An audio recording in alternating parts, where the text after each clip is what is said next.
What's up, guys? So today we're going to talk about, what is a server? Does anybody know what a server is? No? So that's why we're going to talk about what is a server.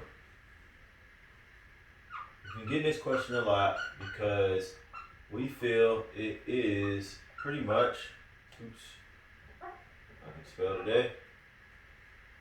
A server is pretty much the main component in your whole infrastructure setup, right? Servers are literally the thinking, the logic behind the scenes. It tells you it's going to send a message to yourself for the date and time stamp that you made that transaction for your online banking transfer. It's going to display the information back to the screen and get everything it needs to do that. So, say for instance, if you log in, right, and you go to your transfer mechanism, right, that thinking, that logic, and that manipulation is all controlled by the server or an application server. So, by definition, let's give a definition for what a server is, and then we're going to create and talk about what happens in that server. So let's start what a server is. A server is pretty much a huge block like this. They're kind of like towers if you've ever seen them, but you probably need special access. You can't just walk in a room full of servers. Hint, hint. We're talking about billions and billions of dollars that Fortune 500 companies use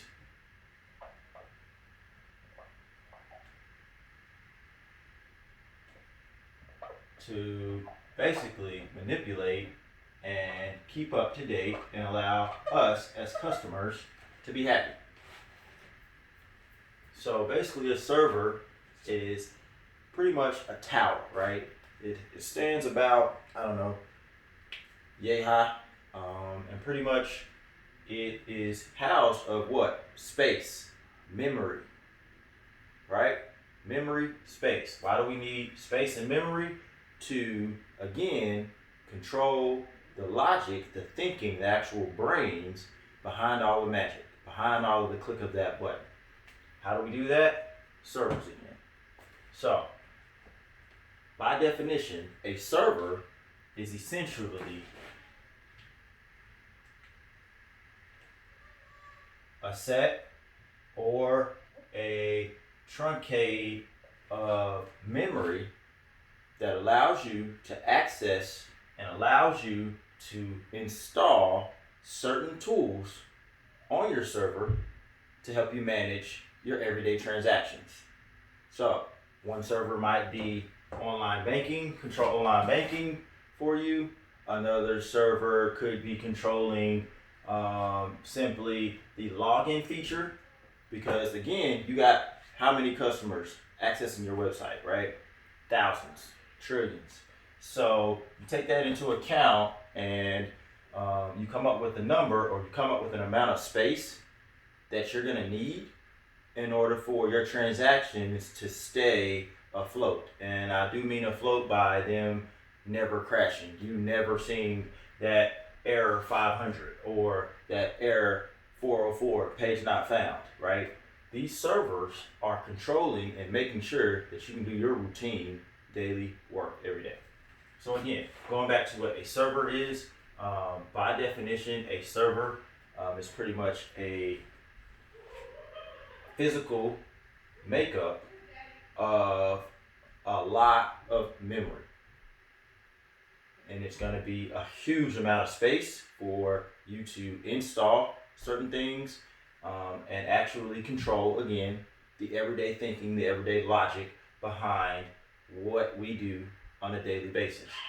So let's take another example and put this into kind of like what I like to call a system flow diagram. And you're going to hear that a lot because First Five Visions, we stress the importance of knowing how the network works, knowing how these servers interact with each other, and understanding what a system flow diagram looks like, right? So that you can step into that seat one day and look at an architectural design doc and be able to tell, hey, this is what they're utilizing, this is what software components they're running on, and this is what I can do to be of value to the team, right? Depending on the skill sets. So this is tying into what we do as middleware engineers, right? So let's go ahead and draw a typical system flow diagram. You have a user, you have what we like to call component right here, which is a web server. And then that transaction is going to go and flow into your application servers. And this is going to be, again, the brains. You don't know how many application servers you're going to have. You don't know how many you're going to have. So this is just, for purposes. So you say server 1, server 2, and server 3. Right? So there's your servers, right? And now, what exactly is holding all this information? Like your login name, your password for that login account, your social security number if it's an online banking app that you use, your address, your billing information, your phone number. Everything that is readily available that you know is attached to your account profile is housed somewhere. Where's that housed at? And what we like to call databases. So we're just going to give a huge database symbol here.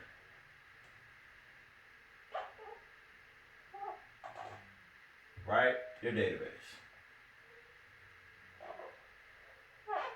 Okay? Your database. I'm going to say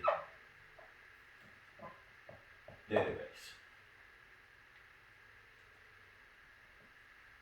So you got your database going. Now, this is what we like to call what? The system flow diagram. And this is going to, again, guys, help us understand why transactions and why servers are important. Now, we can take a step back from that, and later on, guys, we're going to do a video on system flow diagrams. Stay tuned. Again, that's why we say subscribe, because we're going to be coming out with fresh videos readily available for you guys to continue to learn and grow. But for now, sticking to app servers and just what are app servers, right? And it helps us to understand that in a system flow diagram, this is kind of the approach that they take when they're talking and having conversations of how many servers do I need? What software do I need to install on that server? Is it going to be enough? All of these questions go into this whole diagram of transactions and how customers are going to respond if they click this button or if they click the button to submit versus if they click the button to check out. So a lot of this is going to make sense the more you dive into it, guys. But for now, this is a typical base. And I do mean and stress the importance of this is the simplistic form of what an architectural design doc will look like and what a system flow diagram will look like. So again, you got your user, you got your web server, which controls pretty much your access and managing that access for who can come in and out of your transactional state. And I'm not talking about a user at this point, guys. I'm talking about components. There are several different components that align each other, and they make your transactions happen. So for instance, you got your user, that's not a component, right? That's you. But you got your web server, that's a component, right? Let's start making a list actually of components. You got components, and a server is one of them. A web server is another. You got application server, and you got a database. Those are the main ticket items, guys. These are the reason why we get paid the big bucks. Why? Because we are the frontliners again in supporting the web server, in supporting the application server, and you have DBAs to help manage and house all of your information that customers want to see when they log into their account, when they check out a purchase. They want to see their email. They want to see where it's going, where your product is going, where is it coming from. All of that is coming from a database that you as a user input, and it sends that information all the way to the database, stores it, and then it cycles that information back to you as a customer. That's how this transaction works, guys. This is why this is important. Once you guys can understand what a server is, and that's what we're discussing today, and tie that into the system flow diagram, then now you can establish yourself and start understanding, okay, how can I manage these components? And that is what we like to call middleware engineering. Okay? Middleware's engineering, or middleware guys, or a team of us actually, support these components. We support these components every day. There's file changes, there's deployment of code. Sometimes new code needs to be introduced. Well, the developers can't deploy their code unless what? Our servers are running. Hint, hint. Right. So that's why we get paid more than developers, honestly, right? Because our servers have to be up and running, and they house and they control, and they are the brains, the thinking behind all of where your information is going. So we can not only control that with certain things and certain skill sets, but we can also support it. When something happens, when something crashes, we can see, even from a visualization standpoint, right? If you notice, look at what's in the middle. What's in the middle of this whole entire system flow diagram, right? What is that? That is the servers. These guys. Those are the center line pieces that controls all of the functionality. So it's very important that you understand what a server is, guys, and I'm hoping this sheds a lot more light because this wasn't explained to me in this way. So I'm hoping that I'm bringing you a more so gravitational approach, right, to understanding, how system flow diagrams work, how transactions work, and how this is done in milliseconds of time, right? Because nobody wants to see an hourglass, spinning around, right? You're wondering as a customer, what the heck's going on? Well, in actuality, you have a situation where you can have a number of things going on. So let's take a step back, understand that, write it down, and we're gonna definitely stress the importance of what servers are, and knowing what it does, and just knowing that it is the logic, it is the brains behind all of the magic and all of the operations, will take you far. So that's that, guys. System flow diagram, putting that inside your heads to know that the server is the logical thinker behind all of your code that's coming in, and all of that code that developers write. They deploy that information, they use that information, put it in a file, and I say deploy because that's literally what happens. They package up, they write all their code out, right? Several pages, several files, they put all of that in a zip folder, or what we like to call an ear file or a war file, and I'll give you that, ear file or a war file. And it's going to be just like this. It's going to have a dot extension on it. So it's going to say dot ear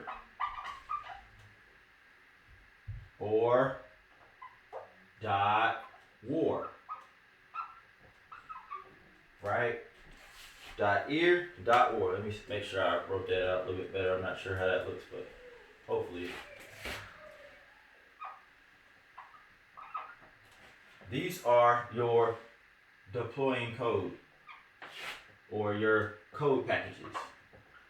Code packages. Right? That's the information that we as middleware engineers gain, and we receive that package and we deploy it to our application servers. So when it starts running, then you have a website. You have an online e-commerce site that customers can access and manage and do their typical daily shopping on, right? And that's why it's important for us as engineers to make sure that our servers are running. Why do we want our servers running? Because that is going to definitely guarantee that your transactions are working, are being utilized, and you're going to make money. Simple as that. Servers down, you're not going to make no money. If you ever heard of, I believe years ago, the last crash happened at Bank of America, I want to say. And that was back in probably, what was I working at? Yeah, it was at Bank of America. And it hit the news. It was a lot of publicity about it, but essentially their servers crashed. No one knows why their servers crashed. They're not going to reveal that, obviously, for proprietary, and legalities. But essentially, people got fired, flat out.